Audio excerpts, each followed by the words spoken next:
یسایہ 65 باب۔ جو میرے طالب نہ تھے میں ان کی طرف متوجہ ہوا، جنہوں نے مجھے ڈھونڈا نہ تھا مجھے پا لیا۔ میں نے ایک قوم سے جو میرے نام سے نہیں کہلاتی تھی فرمایا، دیکھ میں حاضر ہوں۔ میں نے سرکش لوگوں کی طرف جو اپنی فکروں کی پیروی میں بری راہ پر چلتے ہیں ہمیشہ ہاتھ پھیلائے۔ ایسے لوگ جو ہمیشہ میرے روبرو باغوں میں قربانیاں کرنے اور اینٹوں پر خوشبو جلانے سے مجھے برا فروختہ کرتے ہیں،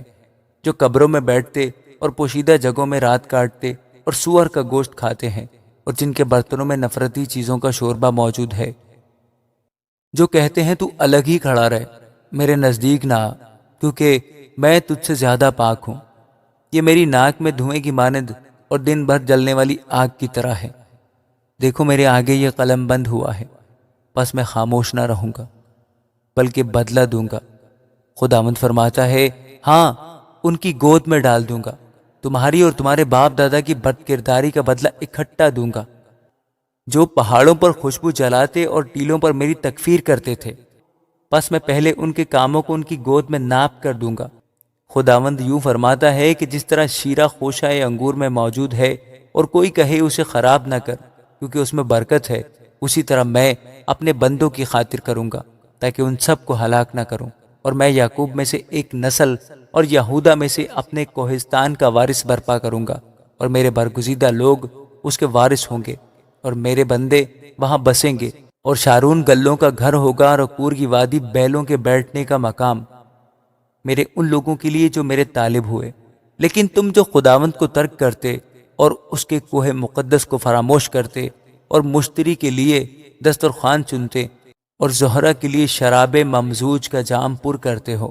میں تم کو گن گن کر تلوار کے حوالہ کروں گا، اور تم سب ذبح ہونے کے لیے خم ہوگے، کیونکہ جب میں نے بلایا تو تم نے جواب نہ دیا،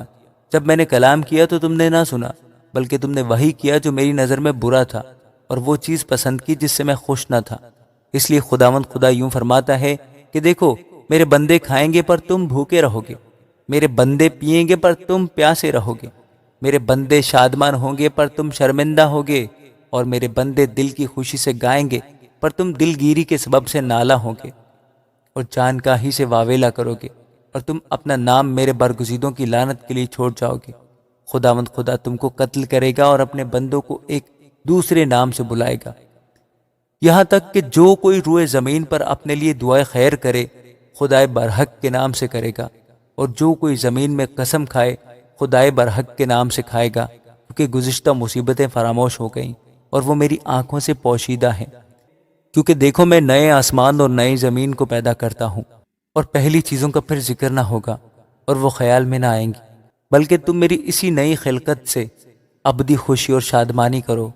کیونکہ دیکھو میں یروشلم کو خوشی اور اس کے لوگوں کو خرمی بناؤں گا، اور میں یروشلم سے خوش اور اپنے لوگوں سے مسرور ہوں گا، اور اس میں رونے کی صدا اور نالہ کی آواز پھر کبھی سنائی نہ دے گی۔ پھر کبھی وہاں کوئی ایسا لڑکا نہ ہوگا جو کم عمر رہے، اور نہ کوئی ایسا بوڑھا جو اپنی عمر پوری نہ کرے، کیونکہ لڑکا 100 برس کا ہو کر مرے گا، اور جو گنہگار 100 برس کا ہو جائے ملعون ہوگا۔ وہ گھر بنائیں گے اور اس میں بسیں گے، وہ تاکستان لگائیں گے اور ان کے میوے کھائیں گے، نہ کہ وہ بنائے اور دوسرا بسے، وہ لگائیں اور دوسرا کھائے۔ کیونکہ میرے بندوں کے ایام درخت کے ایام کی مانند ہوں گے، اور میرے برگزیدے اپنے ہاتھوں کے کام سے مدتوں تک فائدہ اٹھائیں گے، ان کی محنت بے سود نہ ہوگی، اور ان کی اولاد ناگہاں ہلاک نہ ہوگی، کیونکہ وہ اپنی اولاد سمیت خداوند کے مبارک لوگوں کی نسل ہیں۔ اور یوں ہوگا کہ میں ان کے پکارنے سے پہلے جواب دوں گا، اور وہ ہنوز کہہ نہ چکیں گے کہ میں سن لوں گا۔ بھیڑیا اور برا اکٹھے چریں گے، اور شیر ببر بیل کی مانند بھوسا کھائے گا، اور سانپ کی خوراک خاک ہوگی۔